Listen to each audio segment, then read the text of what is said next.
My name is Victoria Hill. I am 50 years old. I live in London. I am divorced. I have no partner, only myself. I am rich.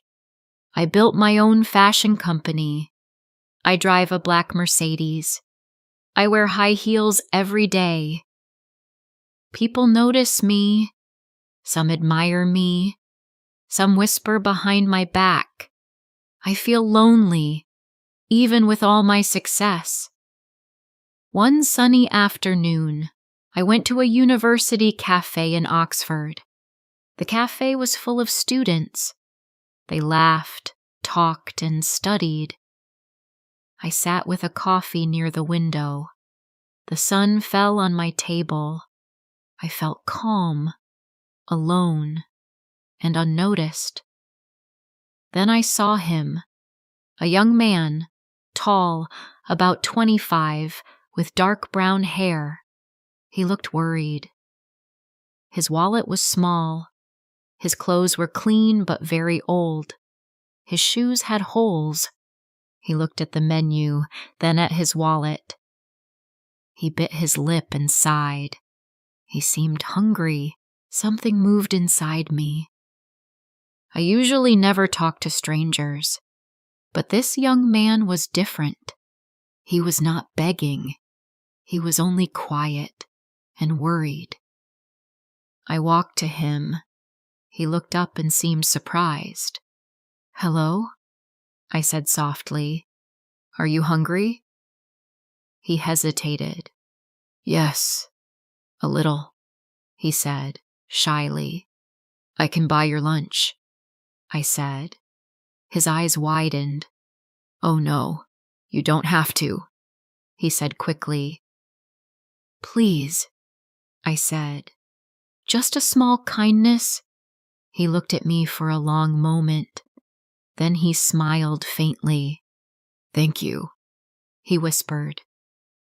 We sat at a small table. He ate quickly, almost as if he had not eaten all morning. His name was Lucas Reed. He was a student at the university.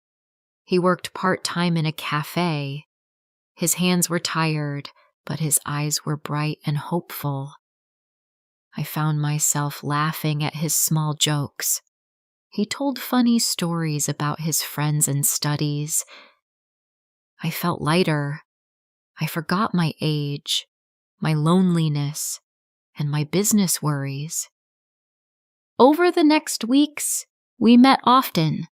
Coffee, walks in the park, small talks by the river. He asked me about my life.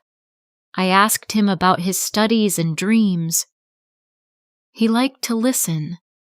I liked to tell him my thoughts. Sometimes he would hold my hand for a long moment. Sometimes he would brush a strand of hair from my face. One evening, he leaned closer. "Victoria," he said softly, "when I am with you, I feel alive again." My heart beat fast. He touched my cheek. I felt warmth spread inside me. He kissed me softly. I closed my eyes. The kiss grew deeper, stronger. My mind went blank. I forgot everything: age, rules, whispers, society. I only felt him. Days passed. Our romance grew slowly. We laughed, shared dinners, and walked by the river. Lucas would hold my hand, make me coffee, tell me funny stories, and sometimes just sit quietly with me. He made me feel young again. One day, Lucas proposed. "Marry me," he said. I laughed at first. "You are serious?" He nodded. "I love you, Victoria. Not your money." I wanted to believe him. We had a small wedding abroad on a sunny hill in Italy. The ceremony was quiet, the sun warm, the sea in the distance. Life felt perfect. After the wedding, he was more loving than ever. He kissed me often, held me close, whispered sweet words. I felt happy and safe. But then one evening, Lucas looked worried. He held his phone tight in his hand. His face had no color.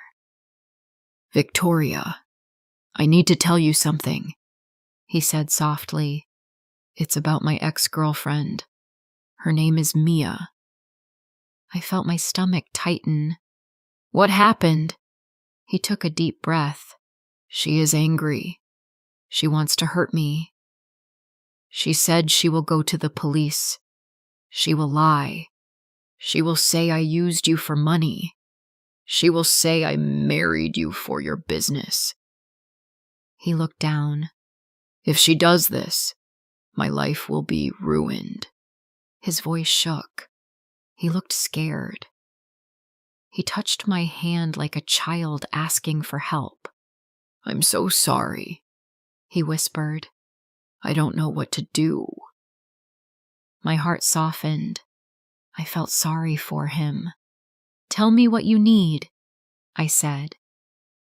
"Mia wants money," he said, looking ashamed. "She wants me to pay her to stay quiet. I don't want to ask you, but I am scared." I gave him money to protect him. He held me close. He kissed my forehead softly. "Thank you," he whispered. "You saved me." Weeks passed. Sometimes he came to me with new worries. Sometimes the amount was small. Sometimes it was more. He always looked upset. He always said, "I am trying.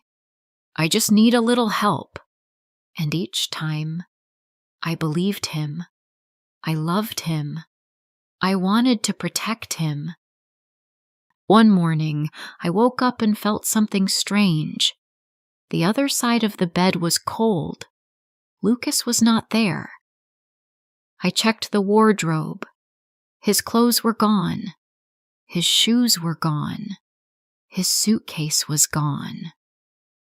The house was silent. Too silent. I called his name. No answer. I called his phone. It was switched off. My hands began to shake. I checked my bank accounts. Large amounts were missing. I checked the company accounts. More money was gone. Moved slowly, month by month. My legs felt weak. I sat on the floor. There was no Mia, no danger, no blackmail, no threats, only the lies. He had planned everything. He married me for money. He took my trust. He took my love. And then he disappeared, as if I never existed. A cold wind seemed to pass through my chest.